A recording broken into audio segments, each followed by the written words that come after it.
आषाढी एकादशी निमित्त आज आपण उपवास स्पेशल रेसिपी बघणार आहोत।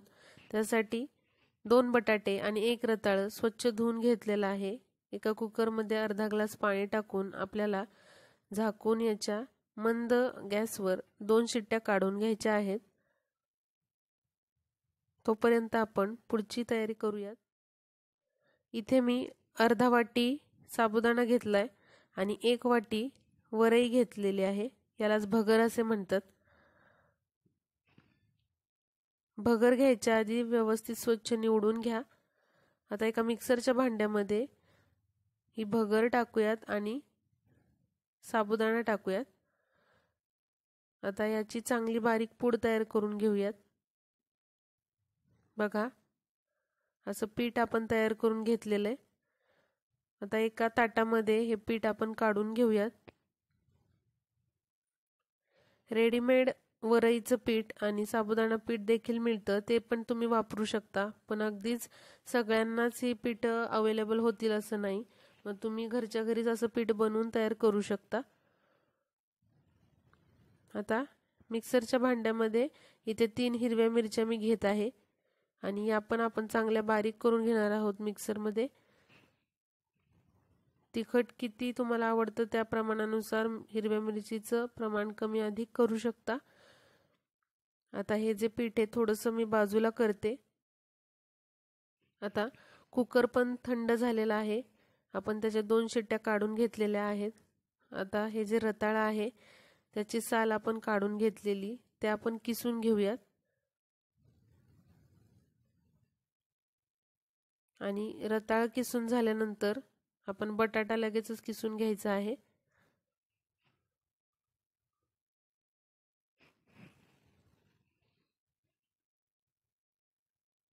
किसून घेतल्यामुळे अजिबात गुठळ्या राहत नाहीत आणि आपल्याला पिठांमध्ये मिक्स करायला पण सोपं जातं, म्हणून किसून घेतलेलं आहे आपण हे।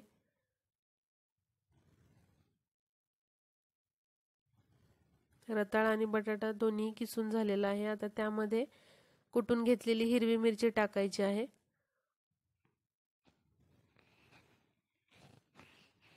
त्याचबरोबर भरपूर सारी कोथिंबीर टाकायची आहे। 2 चमचे भाजलेल्या शेंगदाण्याचा कूट पण टाकलेला आहे। आता आपण हे सगळं मिक्स करून घेऊयात। बटाटा आणि रताळ वापरल्यामुळे इथे अजिबात पाण्याचा वापर करण्याची गरज नाही। खूप जास्त जर चिकट होत आहे हे पीठ असं वाटलं तर तुम्ही अजून यामध्ये साबुदाण्याचं किंवा वरईचं पीठ टाकू शकता, म्हणजे घट्टसरपणा येईल पिठाला। आता हे आपण चांगलं मळून घेऊयात। त्याशिवाय तुम्हाला आवडत असेल तर तुम्ही यामध्ये जिरं देखील टाकू शकता, जर तुम्हाला उपवासाला ते चालत असेल तर।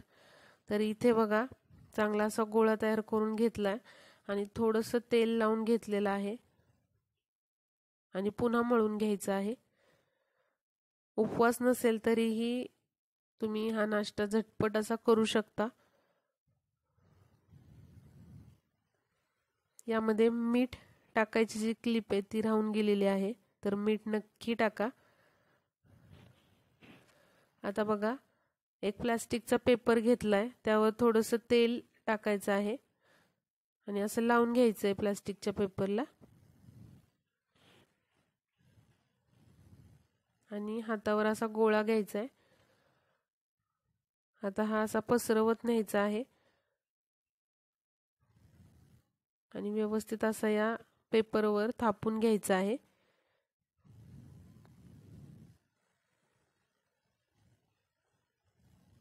उपवासाला आपण बऱ्याच वेळेला साबुदाणा खिचडी करतो, पण असा जर वेगळा काही पदार्थ केला तर नक्कीच तो आवडीने खाल्ला जातो आणि एक वेगळी चव आपल्याला चाखायला मिळते। त्यामुळे नक्की तुम्ही या प्रकारचा नाश्ता उपवासाच्या दिवशी करून पहा। होईल तेवढं हे जे थालीपीठ आहे ते आपल्याला पातळ असं थापून घ्यायचं आहे, म्हणजे ते पटकन भाजल्या जातं।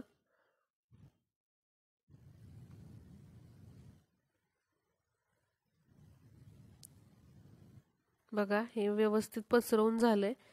आता अलगद एका हाताने हा जो प्लास्टिकचा पेपर आहे तो काढून घ्यायचा.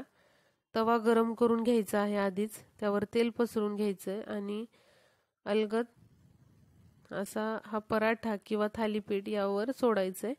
आता दोन्ही बाजूने चांगलं हे खरपूस भाजून घ्यायचंय.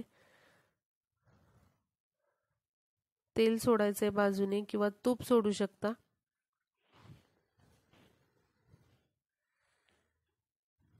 तर हे बघा दोन्ही बाजूने मस्त असा खरपूस मी भाजून घेतलेला आहे हा पराठा किंवा थालीपीठ. हे तुम्ही दह्याबरोबर सर्व करू शकता उपवासाच्या दिवशी, आणि उपवास नसेल तर तुम्ही सॉस बरोबर किंवा ग्रीन चटणी बरोबर सर्व करू शकता. व्हिडिओ तुम्हाला थोडासा जरी आवडला असेल तर प्लीज लाईक करा, जास्तीत जास्त शेअर करा, आणि आजची रेसिपी पाहिल्याबद्दल खूप खूप धन्यवाद.